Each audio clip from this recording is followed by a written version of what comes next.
I'm coming home, I'm coming home.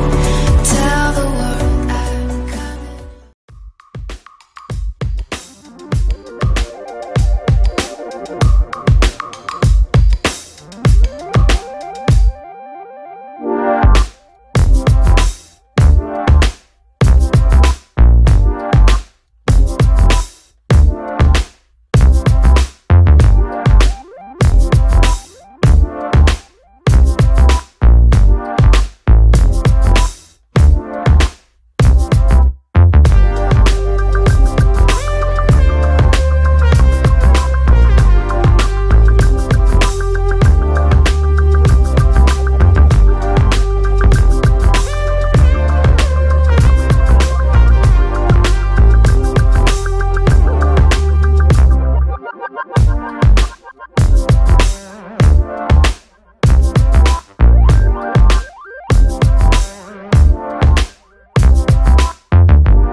Yes, come in. Sit down. রবিক সাহেব, হঠাৎ করে আপনি আমার রুমে যাক, এসেই যখন পড়েছেন তখন আপনাকে একটা গুড নিউজ। কোম্পানি ম্যানেজমেন্ট আপনার পারফরমেন্সে খুব বেশি হ্যাপি। আপনাকে মার্কেটিং ম্যানেজার থেকে হেড অফ মার্কেটিংয়ে প্রমোশন দিয়েছে। This is your appointment letter and congratulation. Thank you sir, কিন্তু এটা লাগবে না স্যার। লাগবে না মানে? এটা আপনি এটা নেন। কি এটা? স্যার এটা আমার রেজিগনেশন লেটার। হোয়াট? কি বলছেন? মাথা ঠিক আছে তো? আজকে প্রমোশন দিচ্ছি আর আপনি আজকে বলছেন রেজিগনেশন লেটার। Anything wrong? না স্যার, আমি কন্টিনিউ করবো না স্যার। কি কন্টিনিউ করবেন না? আরে একটা জিনিস রবিক সাহেব বুঝছেন, এই যে ধাপ, একটা ধাপ থেকে আপনি আরেকটা ধাপে চলে যাচ্ছেন, বুঝছেন? আপনার লাইফস্টাইল চেঞ্জ হচ্ছে, আপনার স্যালারি রেঞ্জ অ্যাটলিস্ট 7 ডিজিটে আসছে। এটা বুঝতে হবে। কুল কুল রবিক সাহেব, কুল। ফান করছেন না তো? না স্যার, হ্যাঁ, না আমি চাকরিটা করবো না স্যার। যদি কোনো বড় অফার থাকে ইউ ক্যান টেন বিল। আমি ম্যানেজমেন্টের সাথে কথা বলে আমরা সেটা ফুলফিল করার চেষ্টা করব। প্লিজ। না স্যার, বিষয়টা আপনি যা ভাবছেন তা না। মানে আমি চাকরিটা করবো না স্যার, ফাইনাল। রবিক সাহেব, ডিসিশনটা আপনি যেহেতু নিয়েই ফেলেছেন সে ব্যাপারে তো আমার বলার কিছু নেই। তবে একটা কথা আমি আপনাকে বলি, আমি এটা রাখলাম, আমি অফিসিয়ালি নিচ্ছি না। আপনি একটু চিন্তা করে আমাকে জানান। Sorry sir. স্যার আপনি ভালো থাকবেন। আসসালামু আলাইকুম।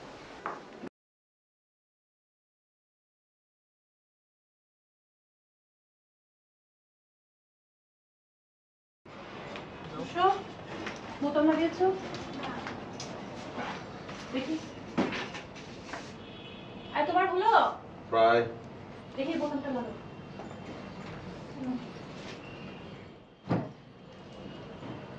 তোমার কি আজকেও আসতে দেরি হবে? কেন? না মানে অনেকদিন বাইরে বেড়াতে টেড়াতে যাওয়া হয় না। তোমার তো ছুটির দিনেও অফিস থাকে, তাই জিজ্ঞেস করছিলাম। যাবো কোথায়? কোথায় যাব তো ঠিক করিনি। তুমি তোমার সময় হবে কিনা সেটাই তো আসল কথা। তুমি ঠিক করে রেখো, আজকে বিকেলে নিয়ে যাবো। সত্যি? আর তোমার অফিস? এটা নিয়ে তোমাকে ভাবতে হবে না, নিয়ে যাবো। রুশো রেডি তুমি? চলো। বাইরে যাবো, টিফিন খাবে? হ্যাঁ চল। আমার তো বাই করবো।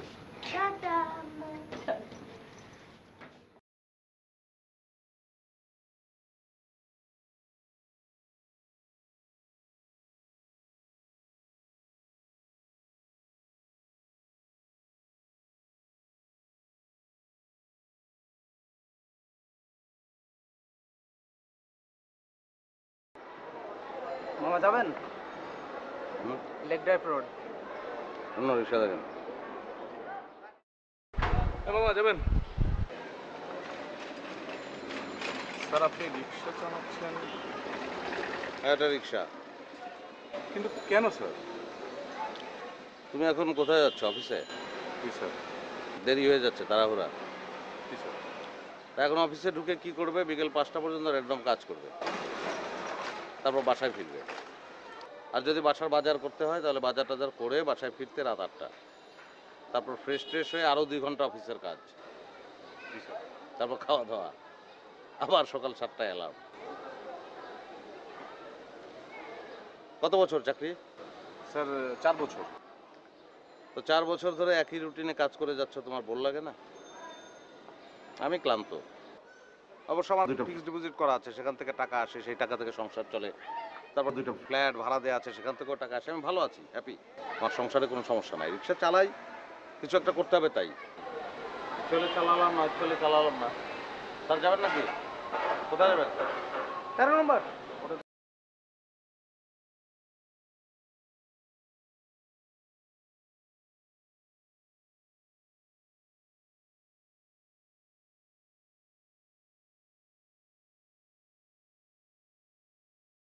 স্যার কি পাগল হয়ে গেল নাকি? আরে আমার অফিস স্যার।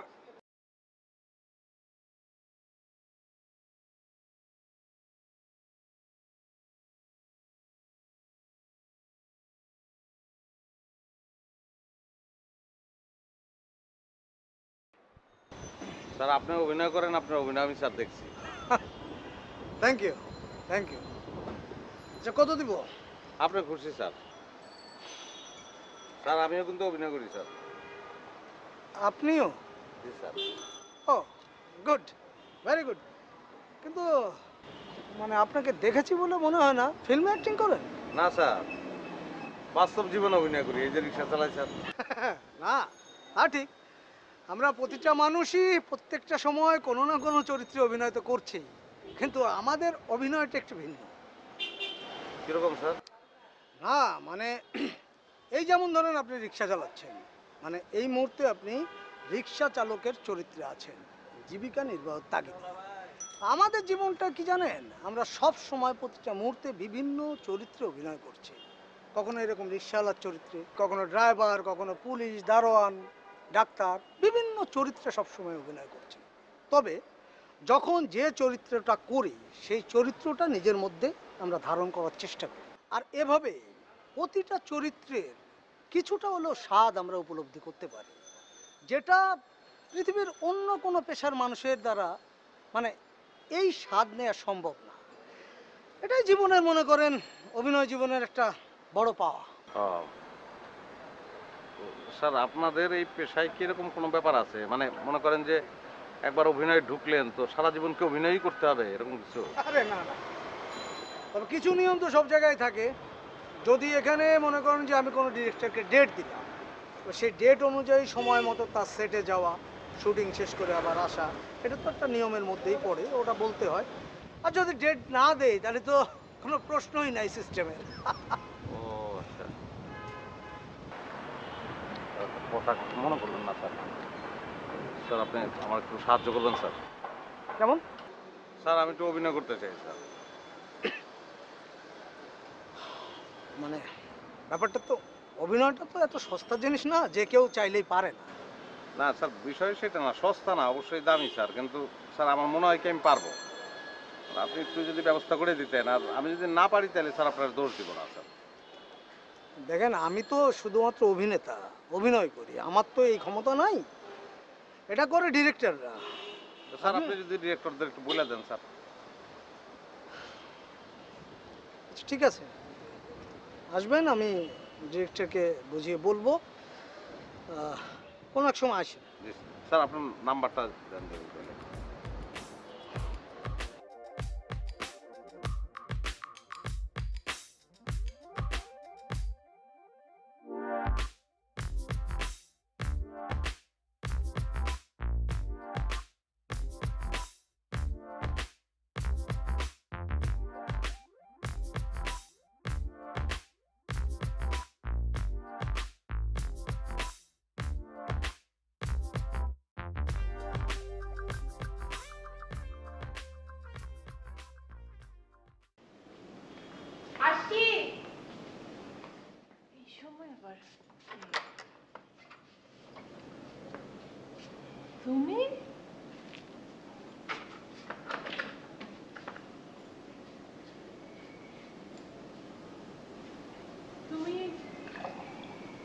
যাওনি?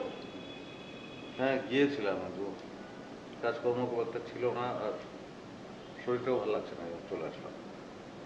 ও তুমি চা খাবে? চা বানাই? চা খাবো না, বরং তুমি একটা কাজ করো, তুমি রুশুর স্কুলে গিয়ে স্কুল থেকে ওকে নিয়ে আসো।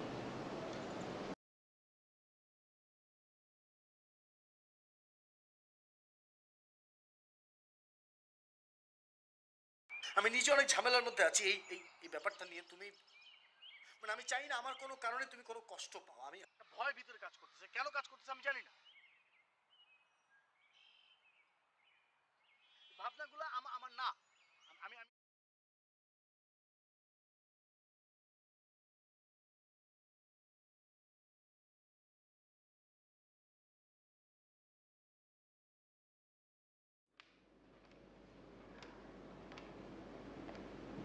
আচ্ছা কালু, আমি যে কয়দিন বাসায় ছিলাম না, তোমার সাহেব কি কোনো মেয়ে গেস্ট এনেছিল? হ্যাঁ কাট। ভাই, আপনি এই বাসার একজন কেয়ারটেকার, আর উনি হচ্ছেন আপনার সাহেবের স্ত্রী ম্যাডাম। সেই জায়গায় আপনি ওইভাবে ক্যারেক্টারটা ফিল করে বলতে হবে। আসলে আপনি অনেকদিন আমাকে কল দিয়েছিলেন, বা মিলন ভাই আমাকে রিকোয়েস্ট করেছিল, এই জন্য আপনি ক্যারেক্টার দিয়ে দিয়েছেন। একটু ফিল করেন যে আপনি এখন এই বাসার একটা কেয়ারটেকার। যাই, সুন্দর করে যাই, যাই রোল রেডি করতে পারবো না, সিঁড়ি দিয়ে উঠে নামা।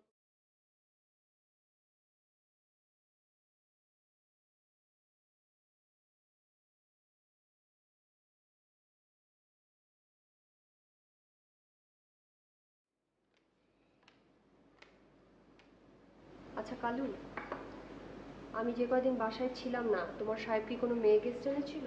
জি না ম্যাডাম। কাট। হয়েছে ভাই, ভাই আপনি কে কি করেন ওটা জেনে লাভ নাই। একটু ফিল করেন, এখন আপনি একটা বাসার কেয়ারটেকার, আপনার বসের ওয়াইফের সাথে কিভাবে কথা বলবেন? নর্মালি বলবেন জি না ম্যাডাম বা জি না ম্যাডাম। যাই, পারবেন? মানে উত্তেজিত হওয়া যাবে না। আচ্ছা আপনি জান, আমি বলছি। হ্যাঁ আপনি ঠিক আছে। রোল বলেন। যাই। আপা একটু দেখেন। আপনার নাম কি? আমার রফিক। আচ্ছা, আপনার বাসায় কি কোনো কাজের লোক আছে?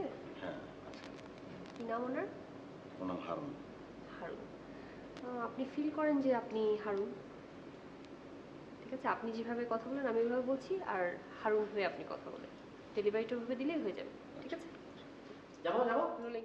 Ready reset. ভাই বুঝতে পেরেছেন?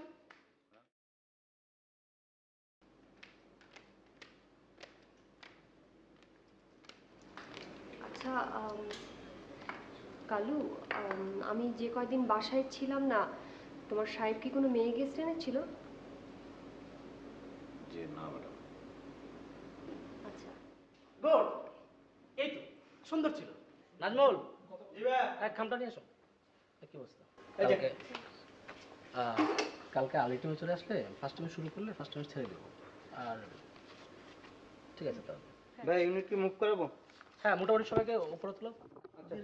এর জন্য একটা দিক আমার জন্য রাখতে হবে। আচ্ছা ঠিক আছে। ফোনটা সম্ভবত আপনার। ও হ্যাঁ মেকআপ রুমে আপনি ফেলে এসেছিলেন। হ্যাঁ, থ্যাংক ইউ সো মাচ। আসি, হ্যাঁ অনেক কষ্ট দিলাম হয়তো। আসি, আসসালামু আলাইকুম। সরি।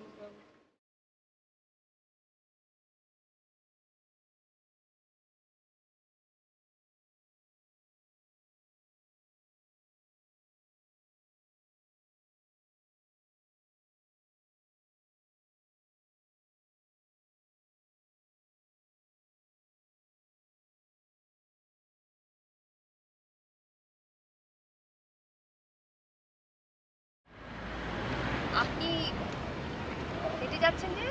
ও আচ্ছা, আপনি না, মানে আমি ওই রিক্সা সিএনজি কিছুই তো পাচ্ছি না, রাস্তার মাথায় গিয়ে বাস ধরবো। ও, আপনার বাসা কোথায়? ধানমন্ডি 28। আমার বাসা ওইদিকে, আপনি চাইলে আমার সাথে যেতে পারেন। আপনি গাড়ি একটু পেছনে তো।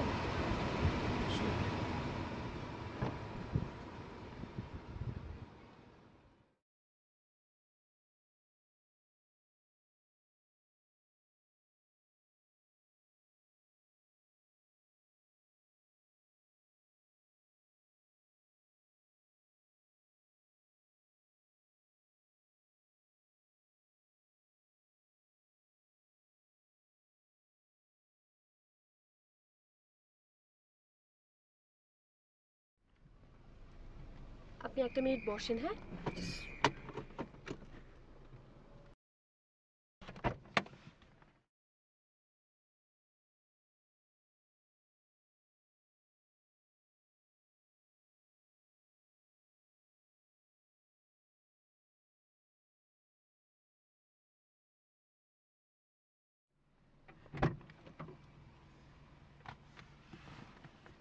সরি, হ্যাঁ।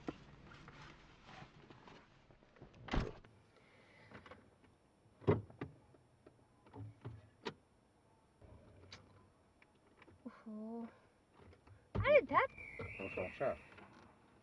গাড়ি এখন আমার স্টার্ট নিচ্ছে না। আচ্ছা, কিছু মনে না করলে আমি একটু দেখতে পারি? আপনি ওই মানে সামনেটা একটু খোলেন। আচ্ছা, হ্যাঁ।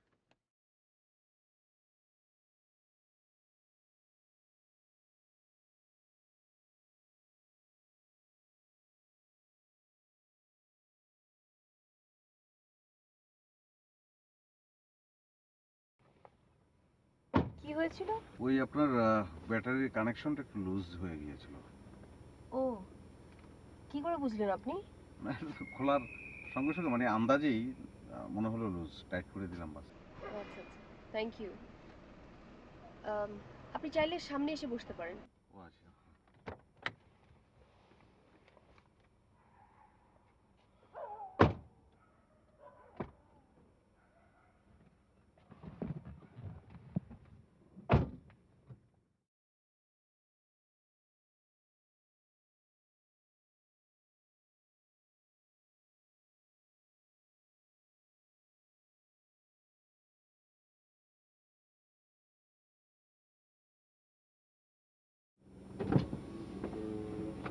ইয়েস, এত রাতে কোথেকে আসলেন?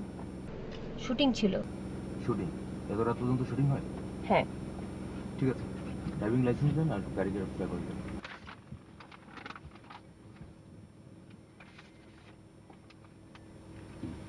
উনি? আমি আমার হাজব্যান্ড। ও, আপনার হাজব্যান্ড রান্না করতেন? ঠিক আছে, সাবধানে চলবেন, এত রাতে চলা ভালো না। ভালো থাকবেন।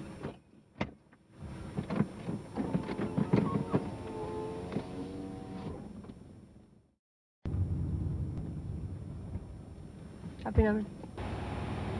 জি, আপনাকে নামতে বললাম।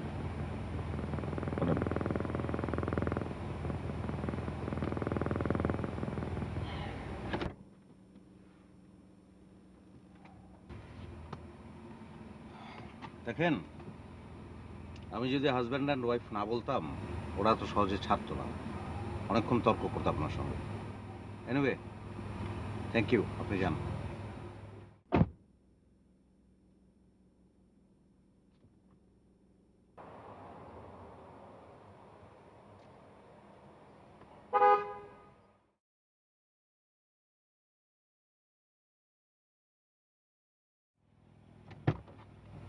জি, উঠুন।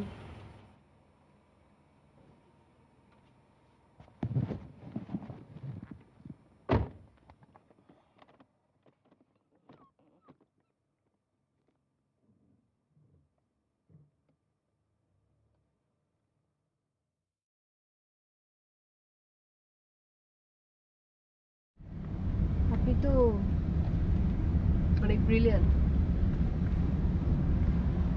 অভিনয়ের পাশাপাশি আর কিছু করেন? পাশাপাশি কিছু করতে গেলে অভিনয়টা আর করা হবে না। তাহলে তো এভাবে চলা একটু ডিফিকাল্ট, কারণ আমাদের যে অবস্থা। আপনি বরঞ্চ আমার নাম্বারটা রেখে দেবেন, আমি যদি পারি তাহলে কয়েকটা ডিরেক্টরের কাছে আমি রেফার করে দিলাম। Thank you.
কি ব্যাপার, তুমি আমাকে না ডেকে খেতে বসে গেলে?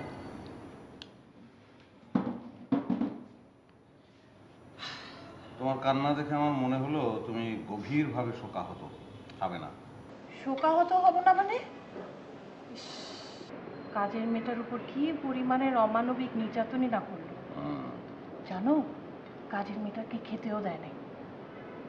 ও কিন্তু আসলে কাজের মেয়ে না, কাজের মেয়ে সেজে এই বাড়িতে ঢুকেছে যাতে নিজের অধিকার আদায় করতে পারে। বুঝছি, আমার টিভি দেখা তোমার পছন্দ না। কেন পছন্দ হবে না? পছন্দ না হলে নিজে হাতে টিস্যু বক্স নিয়ে আমাকে দেই চোখের পানি মোছার জন্য। ও আচ্ছা, এটা তাহলে তোমার কাজ। আমার কাজ না, কি ভূতের কাজ? বাড়িতে ভূত আছে, ভূত দেবে তোমাকে টিস্যু। যাও, আমি আর টিভি দেখবো না। টিভি কেন দেখবে না? অবশ্যই টিভি দেখবে, কিন্তু পাশে টিস্যু বক্স নিয়ে দেখবে। মানে সবসময় তো আমি থাকবো না, চোখের পানি কি করে বলবো? থ্যাংক ইউ বুদ্ধি দেওয়ার জন্য। আর বুদ্ধি দিতে হবে না, আপনি খান। আচ্ছা, রসো কি খেয়ে ঘুমিয়েছে? হ্যাঁ, ওকে খাইয়ে ঘুম পাড়িয়ে দিয়েছি।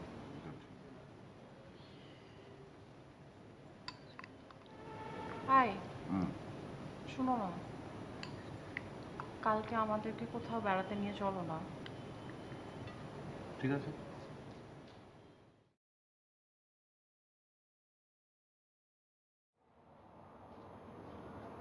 হাই রফিক, আর কি হলো? এখনো ঘুমাচ্ছ? হ্যাঁ বলো। আরে ওঠো না, রুশো স্কুলের টাইম হয়ে গেল তো। ওঠো ওঠো ওঠো ওঠো ওঠো। তুমি এক কাজ করো, তুমি রুশোকে স্কুলে দিয়ে আসো, না ঘুমাবো। আচ্ছা ঠিক আছে, আমি না হয় রুশোকে স্কুলে দিয়ে আসলাম, কিন্তু তোমার অফিস? তুমি অফিস থেকে ছুটি নিয়েছো? এই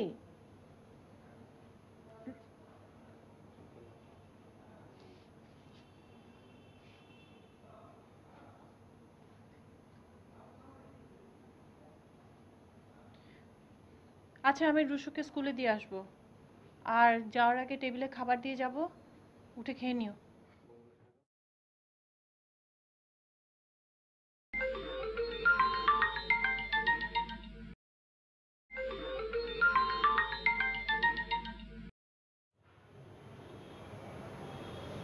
হ্যালো। কি হলো, ফোন ধরছিলে না কেন? ঘুমাচ্ছিলাম। এখন কটা বাজে জানো? না। ও শোনো, আমি তোমার নাম্বার ডিরেক্টর শাহরিয়ার সুমনকে দিয়েছি, উনি তোমাকে কল করতে পারেন। ওকে ওকে। আজকে অবশ্য তাড়াতাড়ি শুটিং শেষ হবে। বিকেলে কি দেখা হচ্ছে? আজকে না। ওকে, বাই। বাই।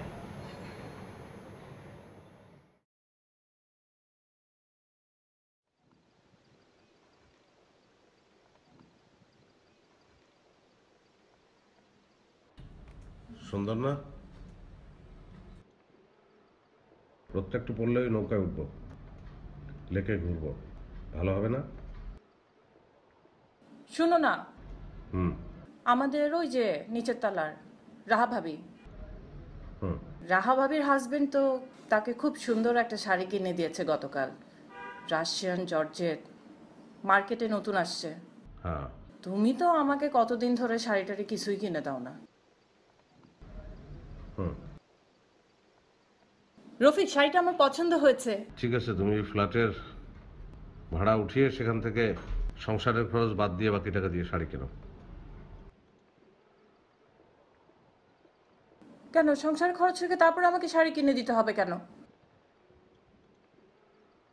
আজকে পূর্ণিমা, রাত 12টার আগে আমরা এখান থেকে ফিরবো না, জ্যোৎস্না দেখবো। রফিক, তোমার কি হয়েছে বলো তো?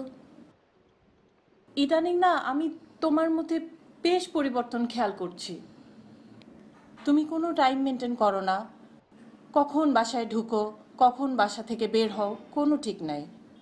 কোনো কোনো দিন বাসায় পড়ে পড়ে ঘুমাও, আবার কোনো দিন আসো মাঝ রাতে। রফিক, তুমি কি আমার উপর কোনো কারণে অসন্তুষ্ট? না।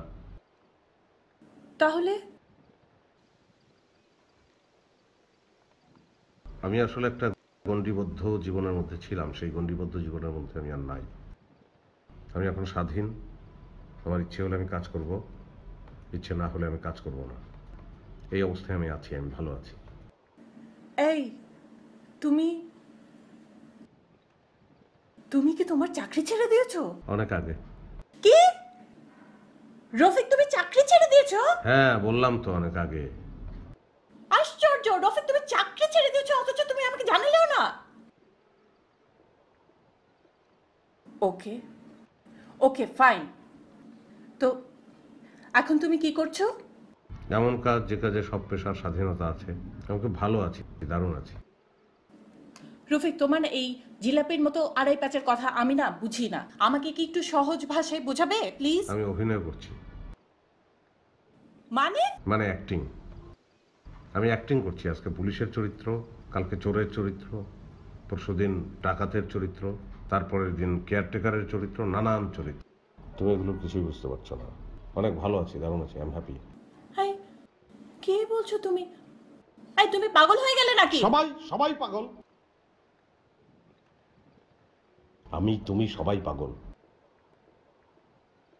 আমার দৃষ্টিতে যে লোকটা সকাল 7টায় ঘুম থেকে উঠে 8টার মধ্যে রেডি হয়ে অফিসে যায়, সারা দিন অফিসে থাকে, বিকেল 5টায় ফিরে আসে, তারপর আবার রাতে অফিসেরই কাজ করে, তারপর ঘুমাতে চায়, আবার সেই 7টায় ঘুম থেকে ওঠে, আবার অফিসে যায়, বছরের পর বছর, বছরের পর বছর যে চিন্তা করে যে তার জীবনটা এভাবে কাটিয়ে দেবে, সে পাগল। আমি তাকে পাগল মনে করি, আর তোমরা আমাকে পাগল মনে করো। আচ্ছা, তুমি একটা কথা বলো, আজকে কতদিন পরে এরকম একটা লেকের সামনে তোমাকে নিয়ে দাঁড়াতে পারলাম? এটা কি ঘটে সচরাচর? জীবন তো এইটাই তো জীবন হওয়া উচিত, তাই না? বাসায় যাব, চলো। পূর্ণিমাকে অমাবস্যা বানানোর একটা অদ্ভুত ক্ষমতা তোমার আছে।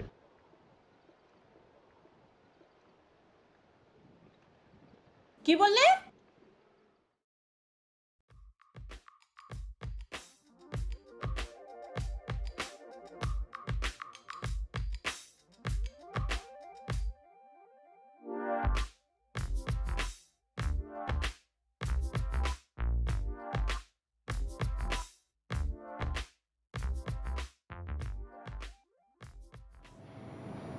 বুঝলাম, চাকরি তোমার জীবনকে একটা যান্ত্রিকতার দিকে ঠেলে দিয়েছে, তুমি তোমার জীবনের স্বাধীনতা চাও, তাই তো?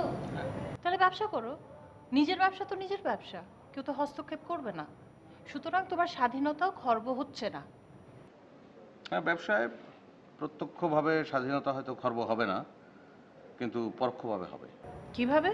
যেমন ধরো, আমি একটা বিজনেস শুরু করলাম, এখন সেটাকে এস্টাবলিশ করার জন্য আমাকে কিন্তু সার্বক্ষণিক মনিটরিং করতে হবে। আমার ব্যবসাটাকে আরও এগিয়ে নিয়ে যাওয়ার জন্য যাদের কাছে আমার ব্যবসা, তাদেরকে তেল মারতে হবে, তোষামত করতে হবে।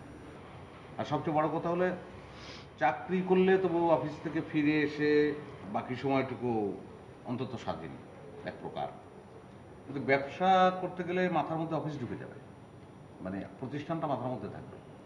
আমি বাসায় এসেও ব্যবসাকে বলতে পারবো না, এটা চাকরির চেয়ে আরও ভয়ানক। রফিক, আমরা কিন্তু বাবা মা, আমাদের আজকে রুশো আছে, কালকে হয়তো আরেকজন সন্তান আসবে। আমাদের সন্তানদের জন্য আমরা কি কোনো ভবিষ্যৎ চিন্তা করব না? আমার মনে হয় স্যারা, আমরা যথেষ্ট করেছি। আমাদের 2টা ফিক্সড ডিপোজিট আছে, সেখান থেকে যে টাকা আসবে তাতে তাদের জীবন খুব ভালোভাবে চলে যাবে, কোনো ধরনের সমস্যা হবে না। 2টা ফ্ল্যাট আছে, 2জনকে দিয়ে দেবো, তাদের বিয়ে শাদী দেবো, তারপর আমরা বৃদ্ধ হয়ে যাব, এবং বৃদ্ধকালটা আমি চাচ্ছি গ্রামের বাড়িতে কাটাবো তোমাকে নিয়ে।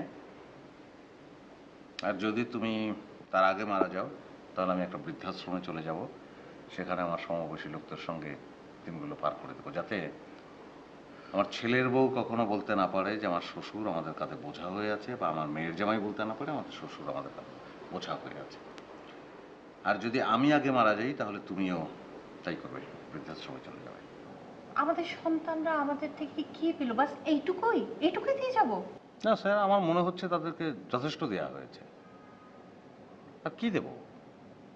এর চেয়ে বেশি যদি তাদের দেই তাহলে তারা অথর্ব হবে। আর সবচেয়ে বড় কথা হচ্ছে সম্পদ তো থাকে না, কিন্তু ঘুরে পরের জেনারেশন সেটা পাবে না, তারা সব বিক্রি করে খাবে, নষ্ট হয়ে যেতে পারে। রফিক, তুমি সত্যি সত্যি পাগল হয়ে যাচ্ছ। তোমাকে আসলেই এবার একটা ডাক্তার কবিরাজের কাছে নিয়ে যাওয়া উচিত। ডাক্তার এবং কবিরাজরাও পরস্পরকে পাগল মনে করে। চুপ করো, খাওয়া শেষ করো। হ্যাঁ, সেটাই ভালো।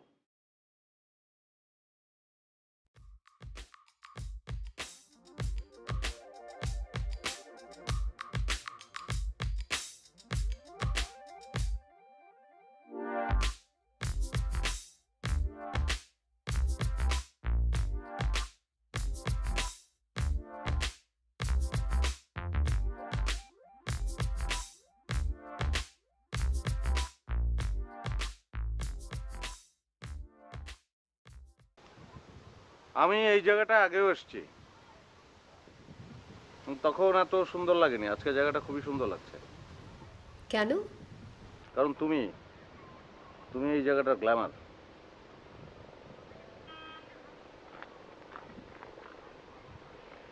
Now I am successful.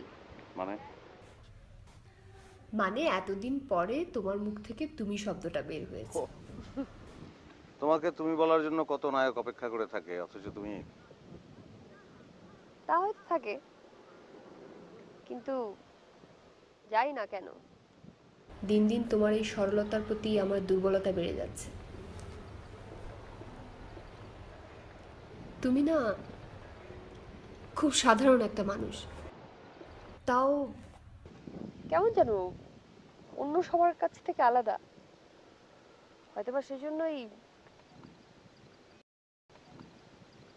হয়তো কি? কি তুমি বোঝো না? বুঝি তো। কি বোঝো? বুঝি সেই জন্যই হয়তো আমাকে নিয়ে তোমার আকাশে উঠতে ইচ্ছে করে, বাতাসে ভাসতে ইচ্ছে করে, আমাকে নিয়ে তোমার সব কিছু করতে ইচ্ছে করে। আমার নাটকের ডায়লগ আমাকে দিচ্ছ?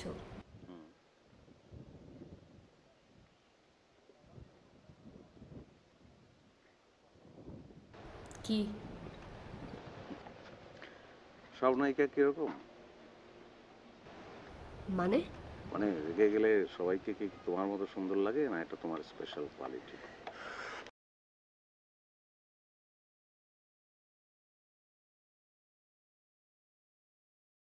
তুমি ভুল জায়গায় হাত বোলাচ্ছ। মানে আমার হাতে মারলে হাতে লাগে না, কোথায় লাগে? মনে লাগে। মনে রাখলে এখন কি করব? মনের মধ্যে হাত বুলাবো কি করে? মনে হাত বুলাতে হয় বাতাস দিয়ে। কি দিয়ে? বাতাস। ওকে। এখন যদি ঝুপ করে সূর্যটা ডুবে যেত তাহলে খুব ভালো হতো। কি হতো তাহলে? তুমি যেটা ভাবছো সেটা না, শুধুই রাত হতো।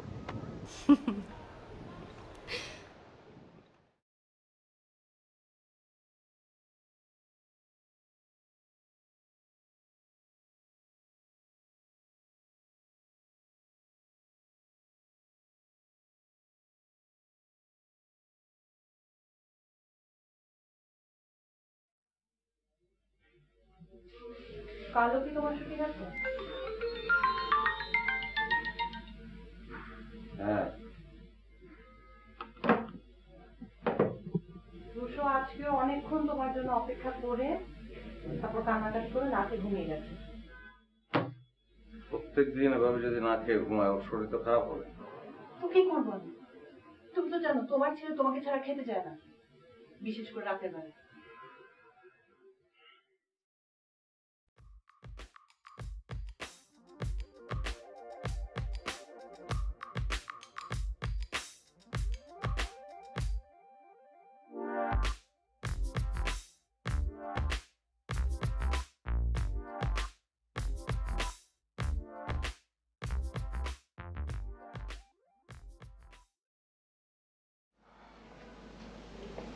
আচ্ছা ওই আমি খেয়ে এসছি, তুমি কি খাবে? না।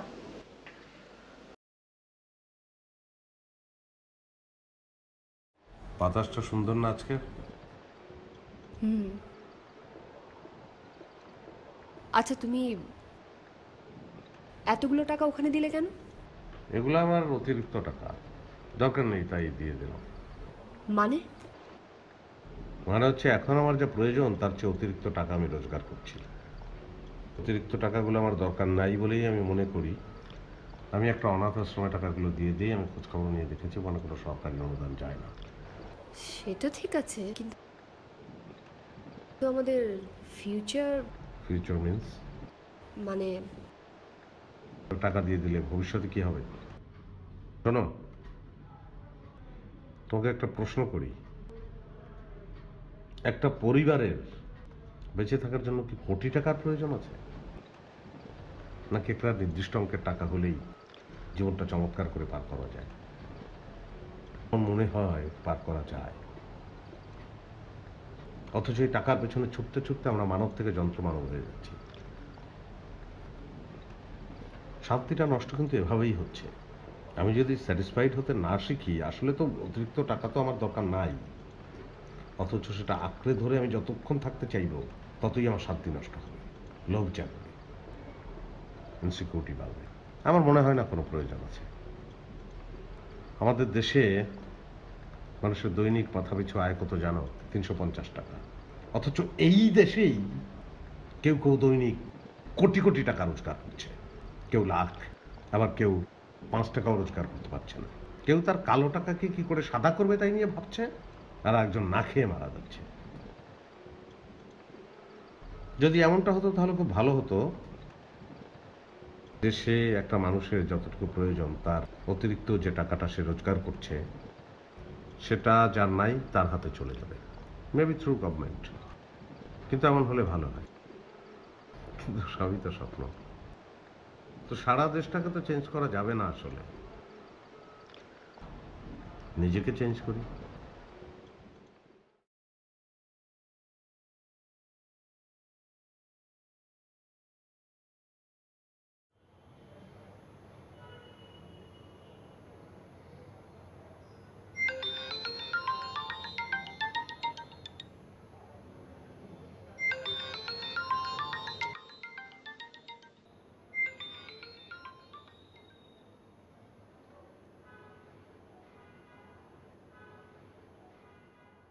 হ্যালো।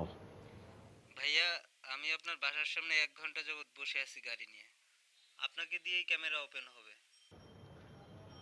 হ্যাঁ, বলছি আপনাকে দিয়ে ক্যামেরা ওপেন করবেন তো? তো একটু যদি বেরোতেন, আমি 1 ঘন্টা যাবত অপেক্ষা করছি। গুড। ও আচ্ছা, হ্যাঁ। আমি আমি আজকে যাব না। না, আমি ঠিক আছে, আমি নামছি। 10-15 মিনিট সময় লাগবে। জি ভাইয়া, আসেন।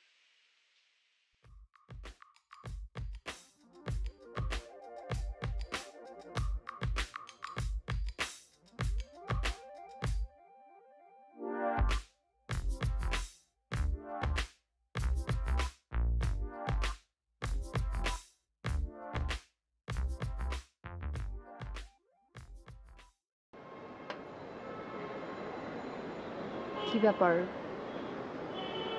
তুমি ফোন ধরছো না যে? কথা বলছো না কেন? কে ফোন করেছে? ডিরেক্টর শাহরিয়ার সুমন? আচ্ছা, ইদানিং তোমাকে অনেক ডিরেক্টরসরাই ফোন করছে, তুমি ফোন রিসিভ করছো না কেন বলো তো? তুমি যদি দিনের পর দিন ওদের ফোন না ধরো তাহলে তো ক্যারিয়ার তুমি আর বেশি দূর আগাতে পারবে না। আমি সিদ্ধান্ত নিয়েছি যে আমি অভিনয়টা আর করবো না। কেন? যান্ত্রিক জটিলতা। মানে? মানে এই যান্ত্রিক জীবন, কুমোর জীবন থেকে মুক্তি পাওয়ার জন্য আমি একসময় তোমাদের এই অভিনয়ের জগতে পা রাখি। আমি একসময় একটা চাকরি করতাম, ভালো চাকরি, প্রমোশনও হয়েছিল। যেদিন প্রমোশন হলো সেদিনই চাকরিটা ছেড়ে দিলাম। আর কারণ ওই সকালবেলা অফিসে যাওয়া, রাতে বাসায় ফেরা, আবার পরের দিন সকালে অফিসে যাওয়া, রাতে বাসায় ফেরা, মাঝখানে কিছু সময় পারিবারিক কর্মকাণ্ড, মানে পুরো ব্যাপারটা আমার কাছে খুব একঘেয়ে লাগছিল এবং অর্থহীন মনে হচ্ছিল। তো ভাবলাম অভিনয় করি, নানান চরিত্রের মধ্যে ডুব দিয়ে নানান চরিত্রের স্বাদ পাবো, সেটা বেশ ভালো লাগবে।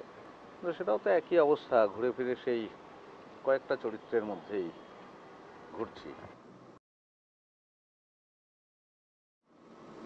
চাকরি করতে, সেটা তো তুমি আগে কখনো আমাকে বলনি। তোমাকে আমি আরো অনেক কিছুই বলিনি, যেমন আমার সাহেরা, আমার স্ত্রী, তার কথা বলিনি। তারপর আমার সন্তান রুশো, তার কথা বলিনি। স্ত্রী সন্তান মানে তুমি ম্যারিড? Yes, married. মানে তুমি ম্যারিড, এই কথা তুমি আমাকে বলনি কেন? মানে তাহলে এতদিন আমার সাথে কি করছিলে তুমি? আমি অভিনয় করেছিলাম তোমার সাথে। আমার সাথে তুমি অভিনয় করেছো?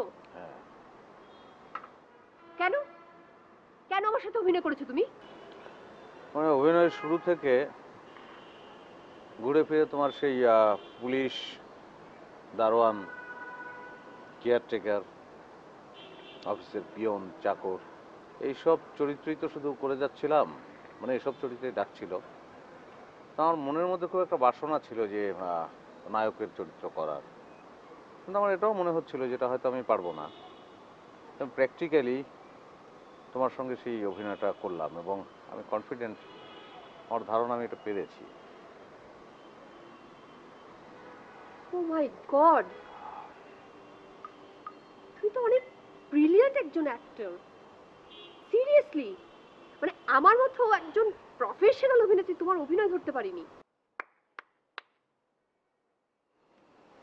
তুমি আসলেই ব্রিলিয়ান্ট, এবং সেই জন্যই এত তাড়াতাড়ি এইখান পর্যন্ত আসতে পেরেছো, এইখান পর্যন্ত। কিন্তু আমি আসলে বুঝতে পারছি না কেন তুমি আমাকে দাবার গুটি হিসেবে চালালে। আমার দোষটা কি ছিল? না, তোমার কোনো দোষ ছিল না কাজল। আর তোমার দোষ, গুণ, ভালো মন্দ এসব বিচার করে আমি কাজটা করিনি। আমি কাজটা করেছি আমার নিজের জন্য। আর প্রত্যেকটা মানুষই প্রত্যক্ষ বা পরোক্ষভাবে আত্মকেন্দ্রিক, তুমিও। এই যে তুমি আমাকে ভালোবেসেছিলে, তার কারণ কিন্তু এটা নয় যে আমি তোমাকে ভালোবেসেছিলাম। আমাকে তোমার ভালো লেগেছিলে, তাই তুমি আমাকে ভালোবেসেছিলে। এটা তুমি করেছো তোমার নিজের জন্য। তুমি একজন আত্মকেন্দ্রিক মানুষ, আর আমি এই কাজটা করেছি আমার একটা ইচ্ছা পূরণ করার জন্য।